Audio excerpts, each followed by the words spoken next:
દુકાનેથી chemical વાળો રસ લાવવાનું બંધ કરો ને ઘરે આ શુદ્ધ કેરીનો રસ બનાવીને ખાઓ ગરમા ગરમ પૂરી સાથે. સૌથી પહેલા એક વાસણ લઈશું, તેની અંદર પાણી નાખીને મીઠું નાખી લઈશું. મીઠું ઓગળી જાય એટલે તેની અંદર ઘઉંનો લોટ છાળી લેવાનો છે. પછી તેની અંદર હળદર નાખીને આપસમાં સારી રીતે મિક્સ કરીને તેની અંદર તેલ નાખી દેવાનું છે અને સાથે થોડું થોડું પાણી ઉમેરતું જવાનું છે અને કંઈક આવો લોટ બનાવીને તૈયાર કરી લેવાનું છે. પછી ઘઉંના લોટનું મિક્સર તૈયાર થઈ જાય પછી લોટમાંથી નાની નાની ગોળીઓ તૈયાર કરી લેવાની છે, રોટલી બને તે રીતે. પછી તેને રોટલીના આકારમાં વણી લેવાનું છે. જ્યારે રોટલી રેકો મોટો આકાર થઈ જાય પછી તેને પૂરીના શેપમાં કાપી લેવાનો છે.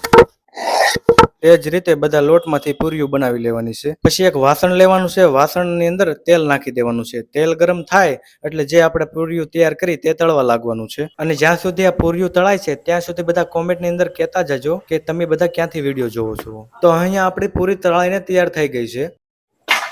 તે જ રીતે બધી પૂરીઓને તળી લેવાની છે. પછી જ્યારે બધી પૂરીઓ તળાઈ જાય પછી કેરીઓને સારી રીતે સાફ પાણીમાં ધોઈ નાખવાની છે.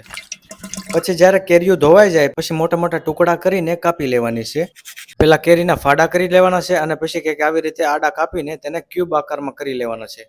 પછી તેને કટકાને બહાર એક વાટકામાં લઈ લેવાના છે અને સારી રીતે બધી કેરીઓને કાપી લેવાની છે. પછી કેરીના ટુકડાને આપણે મિક્સરની અંદર નાખી દેવાના છે.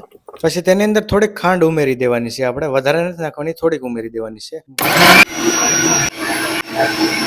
તો ભાઈ અહીંયા આપણો સારી રીતે કેરીનો રસ બનીને તૈયાર થઈ ગયો. ગરમા ગરમ પૂરી સાથે આ ઠંડો ઠંડો કેરીનો તાજો રસ તમારી ઘરે બનાવીને ખાઓ.